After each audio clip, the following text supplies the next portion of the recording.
রহমতুল্লাহি ওয়া বারাকাতুহু।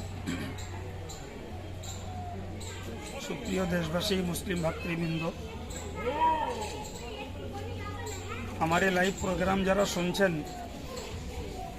স্বদেশ বা প্রবাসে যারা যেখানে আছেন, সকলের প্রতি রইল আন্তরিক দোয়া ও সালাম।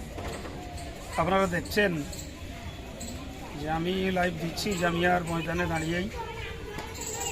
আগামীকাল থেকে 3 দিন, বৃহস্পতি শুক্র, জামিয়া রহমানিয়ার 2024-এর বাৎসরিক ইসালে সওয়াব। আলহামদুলিল্লাহ, শুরু থেকেই জামিয়ার ইসালে সওয়াবের আল্লাহ পাকের মেহেরবানি সার্বিকভাবে একটি ঐতিহ্য রয়েছে। তো আমি সকল ভাইদেরকে দাওয়াত দিচ্ছি, জামিয়া যদিও পরিচালনা করে অল ইন্ডিয়া সুন্নাতুল জামাত